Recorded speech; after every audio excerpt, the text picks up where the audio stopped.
오늘 주제는 코로나19 진단법 어떤 검사 방법이 유리할까입니다.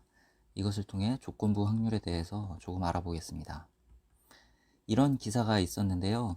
코로나19 진단법에 PCR 검사 외에도 신속 항원 검사라는 게 있다고 합니다.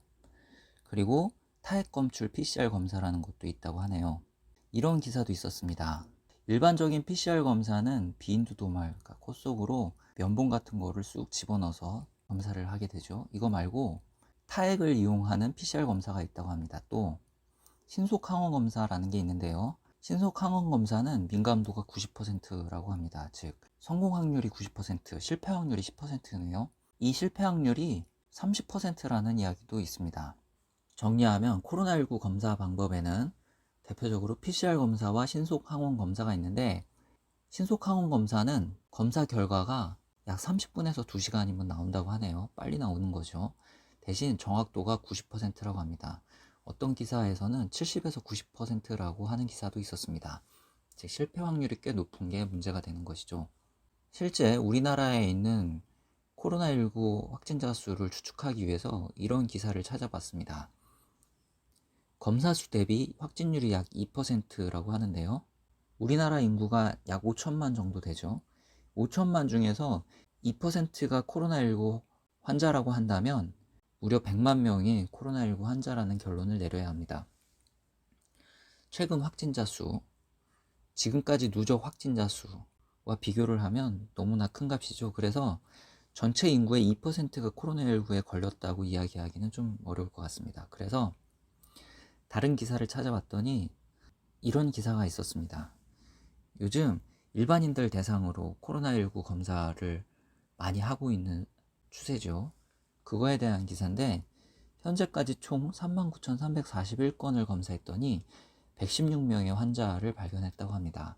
이것으로 코로나19 확진 환자의 수를 추정해보면 코로나19 확진 환자 비율은 39,341분의 116 곱하기 100, 그래서 약 0.3%가 됩니다. 이 비율을 우리나라 전체 인구에 대입하면 5천만 명 중에 약 15만 명이 코로나19에 걸렸다고 생각할 수 있습니다. 그런데 지금까지 누적 확진 환자 수를 생각하면 이거보다는 상당히 적겠죠. 아무래도 최악의 경우라고 생각할 수 있을 것 같습니다. 이 최악의 경우를 가정해서 이야기를 해봅시다. 전체 인구 중에 99.7%는 음성입니다. 그리고 0.3%는 코로나19에 걸린 사람들인 것이죠. 이 모든 사람들을 신속 항원 검사로 검사를 했다고 생각해 봅시다. 실패 확률이 10%라고 했죠. 따라서 음성인 사람들 중에 10%, 즉 이만큼, 전체 인구에서 10% 정도는 오류가 나올 가능성이 있습니다. 그런데 이것은 크게 문제가 되지는 않습니다. 이렇게 양성이 나오는 사람들은 자기가 양성 환자인 줄 알고 행동에도 조심을 할 테고, 양성인 경우에 더 정확한 검사를 통해 실제 양성인지 음성인지를 분별하면 되니 크게 문제가 되지는 않습니다. 문제가 되는 경우는 이런 경우인데요. 이런 경우는 실제 양성인데도 불구하고 음성으로 판별이 되는 환자의 비율이 되겠습니다. 실패 확률이 10%이므로 0.3%에 10%, 즉 0.3에 곱하기 0.1을 한 0.03%가 문제가 되는 사람들이 되겠습니다. 정확도를 70%를 해도 문제가 되는 비율은 0.09%에 해당합니다.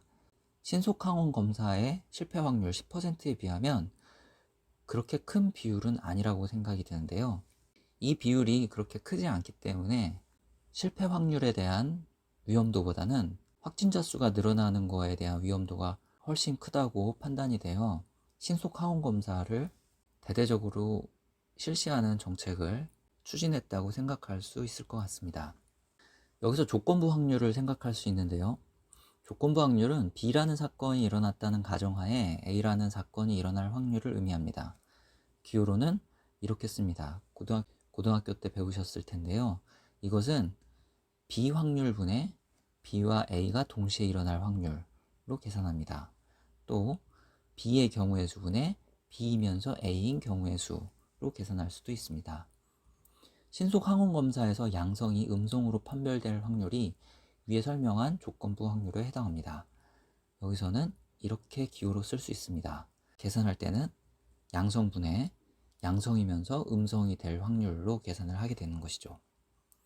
실제 양성임에도 음성으로 판별될 확률이 되겠습니다. 이 확률이 약 0.1에서 0.3이라는 뜻입니다. 그런데 현실 세계에서 문제가 되는 것은 전체 중에 양성인데 음성인 사람들의 숫자겠죠. 즉, 이 확률이 문제가 됩니다. 전체 인구 중에 양성이면서 자기가 음성인 줄 알고 돌아다니는 사람들, 이런 사람들이 많으면 큰 문제겠죠. 그런데 다행스럽게 요 분모에 해당하는 양성인 사람들과 전체 사람의 숫자가 전체보다 양성인 사람들의 숫자가 매우 작습니다. 아직까지 코로나19가 그렇게 많이 퍼지지 않아서 우리나라는 양성인 사람들의 숫자가 전체 사람들보다는 매우 작죠. 그래서 문제가 되는 자기가 양성이면서 음성인 줄 알고 돌아다니게 되는 그런 사람들의 확률이 0.1보다는 매우 작은 값이 나오게 됩니다. 결국 신속 하원 검사를 통해 잘못된 결과를 알게 돼서 자기가 양성이면서 음성인 줄 알고 돌아다니게 되는 사람들의 비율이 전체 인구에 비해서는 아주 작은 수일 수 있다는 것이죠. 따라서 실제로 양성이면서 음성인 줄 알고 돌아다니게 되는 사람들이 많아지는 것에 대한 위험보다 이 검사를 매우 많이 실시해서 확진 환자를 변별해내는 것이 이득이라는 생각이 듭니다.